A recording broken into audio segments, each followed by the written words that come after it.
Hello and welcome to the Even Me podcast. This is Morph. Hey y'all, and this is Kim. All right, today we'll be talking about knowing your self worth. When is staying in a relationship, too long that causes you to lose your self worth? So, Kim, go ahead and kick it off today for us. Well, basically, what I wanted to talk about is definitely how many of us, men and women, end up trying to make a relationship work via if it's a friendship, if it's a family ship, even if it's a relationship. We start to lose our self worth by trying to please the other one for our own selfish reasons to keep allowing that person to exist in our life. We don't want to let go at a chapter that we should be closing, and it causes damage. I feel personally, um, for us to move on and move further in our growth. What do you think about it? Yeah, I mean, I've been in a relationship that I kind of tried to mend it, and I don't think I lost my self worth because I think I still knew what I was, worth at that time. It was just, I think I was, I don't want to say it this way. I want to say I was almost like, um, what's the word? Not settling, but, I think I had like a second motive. Mm-hmm. I wanted to keep the family together. In my eyes, I really don't believe in like divorces, and I figured, you know, us doing counseling, us doing staying together for the kids and trying to make it work and hoping for the best, but like we talked about in other podcasts, it comes to a certain point where a little too much is too much. Like, you start to lose your self-worth because now you're settling, you're doing things for them, or let's not just say the kids, let's keep the kids out of it for now because you're Mm-hmm. going to do whatever you can for your kid no matter what, Mm-hmm. even if something happens, between you and your child, but that significant other, if they're doing things against you or not giving you your place, in the family, that's when you basically you kind of like kneel down to your own, worth. Mm-hmm. That's that's what I think. Yeah, I think any of it. I think I get overly involved in a friendship or relationships, family ship, someone that's, blood related. Um, I put so much. I want to see that person, excel, or I don't want to see that person hurting. I feel like if I'm leaving them or moving around, that I'm, doing something wrong to them. But then um I'm learning that at a relationship is a relationship that is earned, and a lot of people Yeah. haven't totally earned my relationship. So I feel that you got to know within yourself when you're filling somebody else's cup. Just remember you're draining yours, and I'm learning it as I go and figuring it out, and it seems like a bad thing to me. At first it was like, oh man, every time I feel like somebody did something, I push them to the side. But that way, that was on that level. I didn't get what I needed from this that you did. You won't show Yeah. up for me, I'm showing up for you. I have to move on to better me, because it does take you to a level where you feel like you're not worth it. You're not worth um the time, where people push you away because they think you want something from them, and all you want is a little loyalty, like you giving them.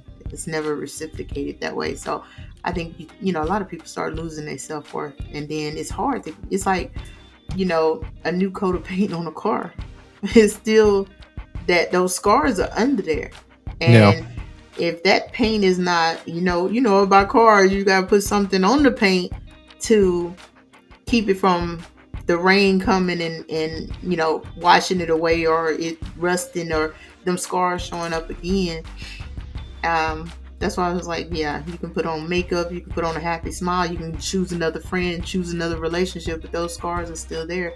And some people have to get out of it before they have to know, hey, I'm drained from this. It's time to leave this, and I can't reopen that door for this type of relationship. Yeah, I mean, when it comes to friends, um, I don't think I really any friend that I had that I considered a friend and kind of, either didn't, I guess, give me my place, or basically, give me my worth. I kind of just left them behind, and I didn't look back. So a lot of times, so let's say I had a friend when I was in high school. Everybody knew he was the one that had a car, so we would always hang out with him, because he had a car. But I got him a job, where I was working at, and kind of helped him out, and kind of, we were both broke. We would eat the same thing, like we would go clubbing. He really wasn't a drinker at that time. I was 17 and still in high school, and I was able to drink because I actually had a beard. I think we talked about this before. And after the club, I mean, it was same thing. We would go get some cheap burgers from Jack in the Box or something, or go to an after hours or something like that. But it came a time where he actually did something that at that time, when I was with my ex-wife, we, like I said, we met like when I was still in high school. He actually knew me and her were together, and he tried it. Like, he one day just came up and like kissed her, just like out the blue. Dang. And she was like, what the hell are you doing? Your friend, is my boyfriend, and we've been going steady for, whatever time she told him. And he was like, I'm sorry, I'm sorry. So, I mean, I didn't do anything to him. I knew that, he was, he probably had some issues or something. I don't know, but I just left it alone. I basically just said, there's no point in me doing anything to you. I'll just leave you alone, because I knew she knew her worth. I knew my worth, and it was no point of me, doing anything. I think that was the best thing, and it actually made him feel dumb. And he actually came back and started saying he was sorry. He don't know what came over him, and yada yada yada. But when I think if you know your self worth, or you're in a relationship, or you have a friendship that's going the wrong way, I think the best thing for a person to do is pull themselves back. Be like, that's not the way I want to go. Because after that, I was like, there's no point of me being his friend. A person like that just ups and kiss your woman, knowing that y'all going, together, or, girlfriend, boyfriend, whatever you want to call it. He doesn't care. Even if it was a so-called accident, or you don't know what came over him. Yeah, see, people make excuses, and it's like, I like my supervisor said it. Excuses only benefit the people who using them. No. So, and it's like, it's so true. And when he said it, I didn't understand it, and I'm understanding it now more so if you sit back and watch people actions and what they do, and they verbiage they do. And it goes to my friend, like, she's going through a lot, but the reason why she's going through this here, these trials and tribulations with her friends, is because they're not her friends. And this is what I keep telling her, and I love her to death. God has greater for her. So what he does is he's holding was for her, not from her, but he's holding it for her because she can't see it until she get rid of those so-called friends. And this, you know, she went to the lowest of her life, but she always made sure she show up for everybody. When she's making money, she gonna make sure they making money, and she feel bad about that. And I understand because I'm in that same predicament. When you have a big heart, you love and you want to give and want everybody to feel the same way and feel have what you have. And at times you got to separate yourself because you can't get where you're going with those same people because you're going to start feeling what they're feeling. If they're going through something, they are not motivated to pursue something better in their life, you're going to feel that, and you're dragging all those stones and bricks with you and can't move on, and you start losing yourself. So my thing of it is, now I'm starting to find out. Like if I have a conversation, like I keep saying, I have a conversation to let you know what I don't like, Yeah. and I may give you multiple chances.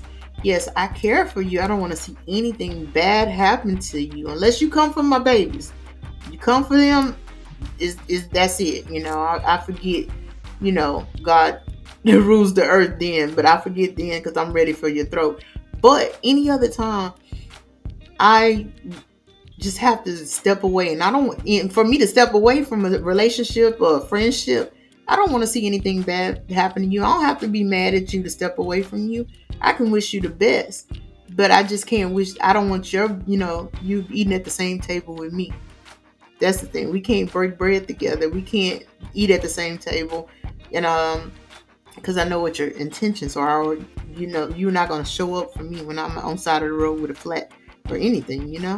So I think that where a lot of us start feeling loathe, we loathe ourselves, and many times we don't see that because what we do is dress it up, go to the club, and you know fool with somebody else, and bring other people around us just to mask what we're really going through. And I think once we start figuring out, hey, I don't like this is what you're doing, I'm gonna let you go and do that with somebody else. Yeah, it's gonna hurt for me to lose this friendship or relationship, but it's not beneficial to me. And move on. You save yourself stress, you save yourself heartache, you save yourself questioning, are you a good person, are you a beautiful person, because you're away from all that negativity and craziness. So here's my other question. Hmm. When is too much too much? Or how long are you willing to deal with someone that you realize is not going to change, and how do you break it down to them? What do you tell them? What do you feel, is the right way to let them down? But first of all, like I said, I have conversations. I'm a conversationalist. um I'm gonna try to get to it, and many times, depending on who the person is, a lot of people don't want to let you into what's going on with them, but I'll try to have that conversation and try to break the ice to see what's going on. And I keep saying, hey, you're doing this. You're pushing me to the point where it's making me feel some kind of way. I know you've been through something, you're going through something, or whatever, but it's starting to hurt me in the process. It shouldn't hurt me because you're trying to push me away. So now, I don't, man, I think after two conversations, really legitimate conversations, you can be there for a person. But if they're not willing to make some changes for themselves, it's only going to hurt you in the long run. So at a time, it's like, let this person do them, live they self-destructive life, and I don't want to be a part of it because life is hard already. We got so much going on, and why be in misery like that? Yeah, it'll be okay one day, then the next 4 or 5 days is horrible. That's like, I lived that life, and I refuse to live that life again. And I see some friendships I don't let go. Some friendships are kind of shaky because I'm gonna always be real to you. If you're my friend, I'm gonna always genuinely try to be real to you, be honest with you, and I'm gonna allow you to do the same. But when you give me some uncertainty about you, it's time to step back a little bit, and watch your actions and watch your wording. So if you're self-destructing, I'm praying for you, but I can't self-destruct with you. Yeah. Yeah. I don't. In my mind, I don't think there's a time limit or amount of times. I think it's once your mind is made up that you've been pushed to the brink, Hmm. and I mean, your mind knows. I guess with the situation I'm thinking right now is like, okay, let's say um this person does whatever they want whenever they want and is self-destructive like you're saying. Hmm. And you you got a family to protect. So Hmm. you're not going to follow that path because it's the self-destruction can lead to destruction on your side, your self-worth, the value that you have for you and your family will go down. That person doesn't care because they're destructive at that point. It's neither here nor there for them. Hmm. So I mean, that situation, I feel that, okay, if I see something like that, then yes, Hmm. I feel like that's my time to say, okay, that's is done. Yeah. Now, if it's like a situation that let's say they keep doing the same thing over and over and they keep doing it wrong, right? Or they Hmm. do something that you dislike, or something, let's say it's something you dislike, but they were doing it prior to the relationship. Hmm. Let's just say, okay, they're a habitual shopper, right? Hmm. And they were always a habitual shopper. You knew that coming into the relationship. You Hmm. know, I feel as the other person, Hmm. let's just say the better half, you Hmm. know, your job in that relationship at that point is to say, hey, okay, you're taking it overboard, you're buying a little bit too much, kind of pull them back. And if Hmm. they pull back, then okay, cool. It but if they continuously do the same thing and you're like, okay, we spoke about this, this is strike one, Hmm. and they do it again, you said, two times or something. I don't know. I guess it just depends on the severity. Because if, let's say I say, don't buy anything, and they go Hmm. buy a small little knickknack, and you're like, okay, it's just Hmm. $5 to $10, that's nothing. But if Hmm. they go buy like an expensive purse or something, and you're like, look, I'm not spending because we're on a budget. You shouldn't be spending because you should be on a budget. Hmm. And you're already overspending. At that point, it's like, okay, you're not listening. So maybe at this point, communication, if I'm communicating to you and the communication is not working, then that's when you say, okay, it's not gonna work. Hmm. But every situation is different. I believe because every relationship is different, every friendship is different, every situation is going to be different because you can't judge this situation based on every situation because it's always going to change. And when it's like, let's say they're a habitual liar, which to me I think that's the worst. Hmm. Being a habitual liar because that person in their mind they believed the lie. Yeah. They got into the point where everything they say, it's another lie to cover up the original lie. Hmm. So it's just like they living that lie because it just stacks up on top of each other. Hmm. And to me, at that point, it's never gonna stop because they have to have one lie to cover the next to cover the next. It's not a little white lie. Hmm. It's a continuous lie. Yeah. And see, the thing of it is, I had someone tell me probably earlier this week, and they said I fault them for my triggers, Mhm. and and I had to think about that, and I who it was coming from first of all, and I really care about this person, I truly do, and love him like a brother. And I was like, yeah, maybe I am triggering, it's triggering something because the way you said what you said, but Mhm. also I want to make you understand. that it's the way you did it, because the conversation that came out before this whole predicament that put me, and not to bring it up, but it's just that, you know certain things that happened with my son's death, and finding out these were so-called friends that did it, and you know yeah, you my friend, and you seeing some things, and if you listen to the conversation we having, that I said, hey, just let's just have a open dialogue. That's what a friend does. That's what a brother and sister does. That's Mhm. what somebody who truly care. The open dialogue. And I'm gonna take what you say and make changes, because that's trying to better me, and I'm hoping it's coming from a good place in your heart. But if you're not taking anything that I'm saying to you and making changes, it's something that needs to happen. And like, some people don't feel as they need to change something with them, and that's a bad thing to say, because I was that person. I was like, shoot, everything people saying is wrong about me. I'm this, I'm that. And before the 2 years, I'm 2018, I was told that I'm stuck in my ways. I need to change some things, and I did change it, and it's still growth. And I still, pick the good things that people have said to me and that I needed to do to better myself.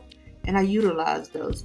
And like I said, the friend said something that made me say, hey, I push a lot of stuff away or people away because of a trigger that, I haven't dealt with, that I'm going to have to deal with. And I feel like, you're being evil. But like you said, everybody is different and every relationship is different. So it's just gonna be it's difficult to try to figure out where to let certain people go. I know one I had to let go. I mean, that was just, mentally exhausting. There Yeah. was a friend that's mentally exhausting. You doing crash dummy stuff, and I don't like it. And I'm telling you stuff that could get you hurt, and then telling you not to do stuff that could get you hurt, and you putting me in that predicament of being around you, that I can get hurt from it. So I had to just, yeah, cut them ties, just, in all communications, because you wasn't coming from a good place. You may have a good heart, but you do some very evil and conniving things. And Yeah. those type of things get people laid out somewhere. Yeah. I would say I made a lot of changes from the beginning of this relationship that I'm in now till now. Um, I kind of, and it was small steps, because I knew that this person was the person I wanted to, you know, um, spend my life with. They completed me, so I figured, what I was doing before wasn't, okay. Hmm. It sucks for the last person because, you know, maybe I should have changed then, but I don't. I think I matched at that time. I matched my ex's energy. Hmm. She didn't want to do nothing, so I wasn't gonna do nothing. Hmm. We were just homebodies, and what do homebodies do? I mean, at that time I was gaming online all the time. My kids were gaming online, so we would just just do whatever and then go out, time to time. But I know in this relationship I can't do that.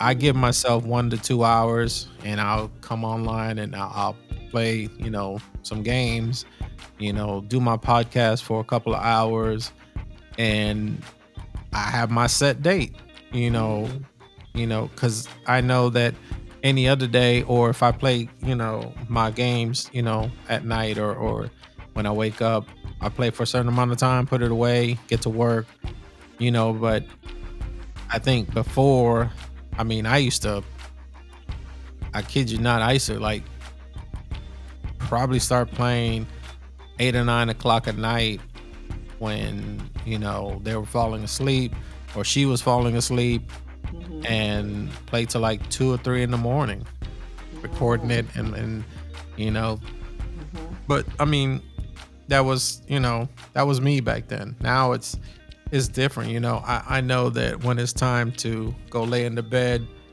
we go lay in the bed and, go to sleep or do whatever, at that point, but spend some type of quality time because I know she's working, I'm working, you know, maybe my work is a little more relaxed, I'll go here and there, but, I know that I'm worth something. She knows she's worth something. And Mm. like I said before, I don't have the best communication skills, but I mean, even though, I talk a lot, but sometimes it's not, the communication that most women want. Mhm. Well, And I know that for sure.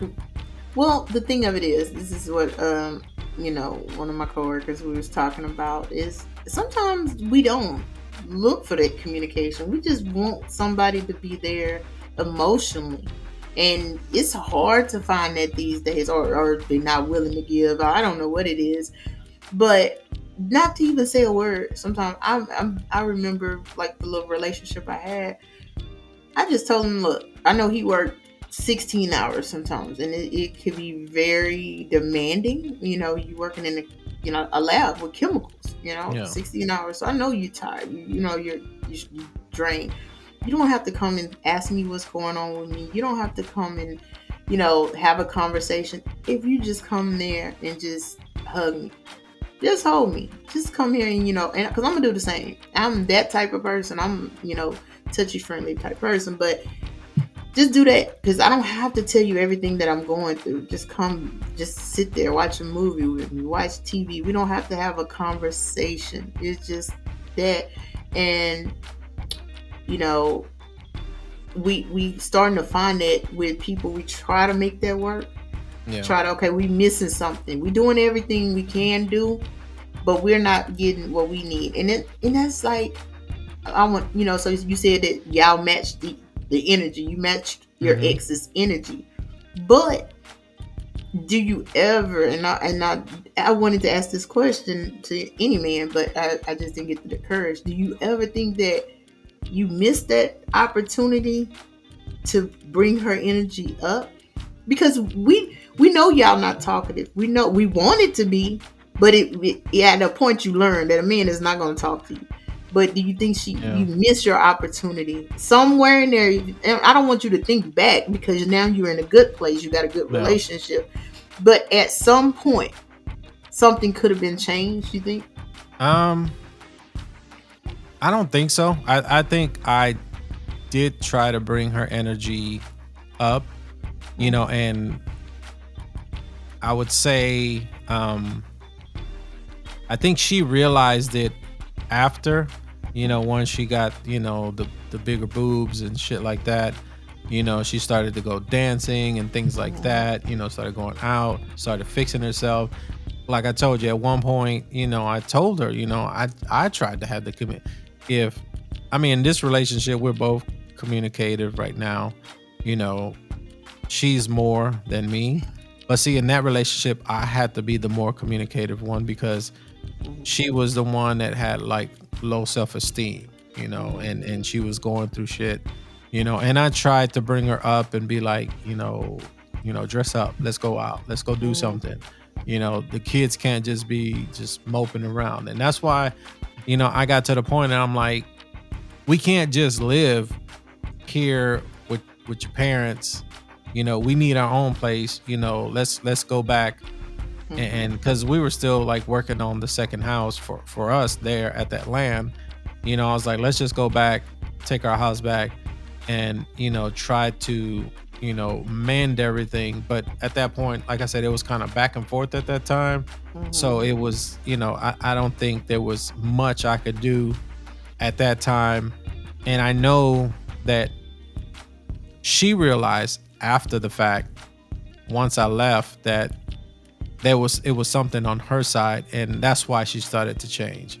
I mean, besides the cancer and things like that, she realized, you're only gonna live once. If you're just gonna be moping around Mm-hmm. and wearing the same shit, Monday through Friday, and then Saturday and Sunday you're gonna wear the same, like looking like you're about to go to work or you're about to go wash some dishes, and we're going out, and I think the pet peeve I had at that time was, and I told her, I was communicative. I was like, stop wearing fucking sandals every fucking where we go. It, put something else, or something like that. Maybe I was rude at that time. Maybe, I think, but I was trying my best to be communicative and kind of let her know, hey, this is what I like. This is what I would like you to wear. If she would have told me, hey, I don't like you wearing this, or you stop wearing Jordans, or one time if we go out, wear some dress shoes or something, then I would do it. It's like my relationship now, I don't wear Jordans all the time, but if I could, I freaking would. I got so many of them, but Janelle would basically be like, well, go put a button up, go put a button down shirt on or something. We're going somewhere, which I kind of hate because then I show up to this party and everybody's in fucking Jordans and like relax and no one's dressed up and I'm the only one kind of dressed up, maybe like two or three. So I mean, when it's a party, then I get it. I understand. But you know, I match her energy. She matches mine. Sometimes I dress up. Like I said, I don't. Did I tell you this? No, maybe I told somebody else. I don't. If I'm going to the store, I don't wear shorts. I mean, unless it's a hot day, and I'm trying to, match what she's wearing. But most times, even if I'm just going for 5 minutes, I'm gonna dress up. I'm gonna wear all my stuff. As much as I can. But it's now if it's just run to CVS or something and come back, then it's no point of getting all dressed up. But if I'm going to like the mall or something, I have to. But that's just me. Well, the thing of it is, I had that. It was told to me too. But when he said that he wanted me to show my legs, or put it like that, and it's good when a man and you're in a relationship with that man or a female, and they tell you what they like, and they go buy it. Yeah. And that's what he did. He bought me what he wanted me to, what he wanted to see me in, and I appreciate it. But then I'm not a flashy person. I'm not. My kids maybe, but I'm not. So you can give me some joggers and some stuff and go to Walmart and come back or whatever. But I'm not. Now when I go to work, yeah, I may dress up, and you've been knowing me for years, so I would Yeah. dress up going to work. But if we was to go somewhere, yeah, I'm gonna put on some nice little clothes or whatever. But around the house, yeah, you may get a little sundress and some some joggers. But if he was like, "This is what I like," okay, let's try it. But if Yeah. you're not doing it, see, men want us to do it, but they don't give us what we want. You know what I'm saying? So we supposed. I had a guy that, man, this dude, I gave him my number. Worst mistake ever. He called me, and I guess I never called back or whatever it was. And then finally one day I did answer the phone, and this dude, whatever he was going through that day, he told me, "Y'all women, y'all don't respect a good man when y'all see one, and da da da." And I expect a woman that I'm gonna be with to be there and to wear a thong every day and to cook and to be at home and take care of the home. I said, "Oh, excuse me. So what are you supposed to do?" Because first of all, I'm not putting a thong on in my ass every fucking day. I'm not every day. That's fucked up. And then two, you saying cook. So what are you gonna do? I was like, "Oh yeah, I cook." Well, that if that's what you want, you go see if you find that in them streets. And boom, I deleted his number, blocked it. No, no. I blocked him off of my social media. And that was just one conversation. So what are you gonna give me? You want me to dress up like this? Man, and that's the thing. Men don't I mean, I'm gonna just say certain men.